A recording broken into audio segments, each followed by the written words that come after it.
आज हम आपको बताने वाले हैं कर्ण और अर्जुन के उस युद्ध के बारे में जब कर्ण ने अर्जुन को जीवन दान दिया था। इतिहास में कुरुक्षेत्र के युद्ध को हम धर्म युद्ध के नाम से जानते, लेकिन इसी धर्म युद्ध में छल करना एक आम बात हो चुकी थी।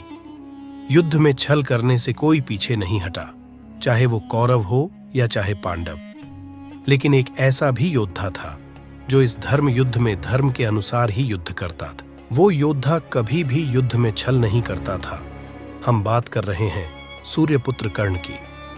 वो कर्ण जिन्हें देवता भी परास्त नहीं कर सकते थे, जिनके साथ हमेशा अन्याय हुआ था। जब वह विद्या प्राप्त करने गए तो द्रोणाचार्य ने उन्हें तिरस्कृत करके भगा दिया।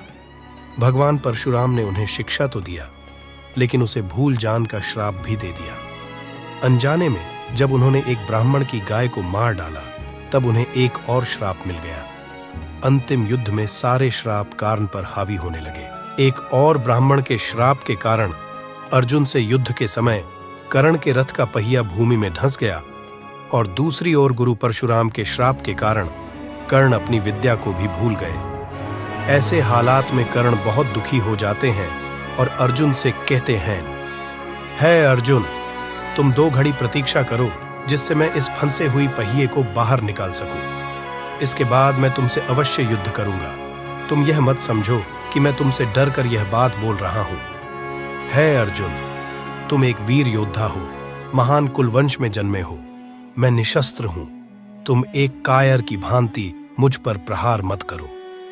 ऐसा बोलकर जब कर्ण जमीन पर उतरकर अपने रथ का पहिया निकालने की कोशिश करने लगे, तभी अर्जुन ने निशस्त्र कर्ण पर बाण चलाकर उनका वध कर दिया।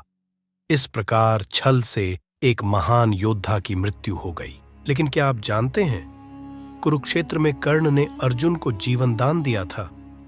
कर्ण और अर्जुन का अंतिम युद्ध महाभारत का सबसे भयानक युद्ध था। इस युद्ध के दौरान कर्ण ने अपना सर्प मुख्य बाण चलाया था अर्जुन को मारने के लिए। कर्ण ने इस बाण को वर्षों से संभाल कर रखा था और हमेशा इसकी पूजा किया करते थे। कर्ण के उस बाण में योग बल से नागाश्वसेन घुस गया था, लेकिन कर्ण इस बारे में बिल्कुल भी नहीं जानते थे। इस बाण को छोड़ते समय कर्ण ने अर्जुन से कहा कि अर्जुन, अब तुम निश्चय ही मारे जाओगे। कर्ण के सर्पमुख बाण का कोई भी काट अर्जुन के पास नहीं था। अर्जुन इस बाण को देखते ही रह गए थे। लेकिन तब भगवान श्री कृष्ण ने एक हिंसा किया। उन्होंने अपने पैरों से रथ को दबा दिया और उसे भूमि में धंसा दिया। भगवान श्री कृष्ण के लीला के कारण वो बाण अर्जुन के सर को काट नहीं पाया, और बाण जाकर अर्जुन के मुकुट में लगा और उसे नष्ट कर दिया।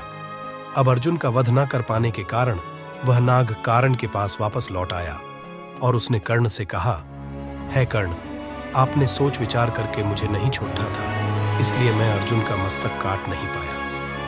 आप मुझे अपने बाणों पर बैठाकर दोबारा छोड़िए। मैं इस बार अवश्य ही अर्जुन को मार डालूंगा। अब उस नाग की बात को सुनकर कर्ण ने उससे कहा, है अश्वसेन, मैं कभी भी दूसरे की ताकत से युद्ध नहीं जीतता, भले ही इसके लिए मुझे मृत्यु ही क्यों न प्राप्त हो जाए। मैं एक बाण को 2 बार अपने धनुष पर नहीं चढ़ाता हूं। मेरे पास और भी उत्तम बाण है, उससे मैं अर्जुन का वध करूंगा। हे अश्वसेन, नाग, आप यहां से चले जाइए। दोस्तों, अगर कर्ण चाहते तो अश्वसेन नाग की मदद से अर्जुन को मार सकते थे, लेकिन कर्ण ने ऐसा नहीं किया। कर्ण छल के सहारे अर्जुन को मारना नहीं चाहते थे। वो अपने बल से ही अर्जुन को मारना चाहती थे, इसलिए उन्होंने अर्जुन को जीवन दान दिया। अगर आपको हमारी वीडियो पसंद आई हो तो हमारे चैनल सनातन युग को सब्सक्राइब कीजिएगा और वीडियो लाइक और शेयर कीजिएगा। मैं तन्मय दत्त अब अलविदा लेता हूं। मिलते हैं अगले वीडियो में।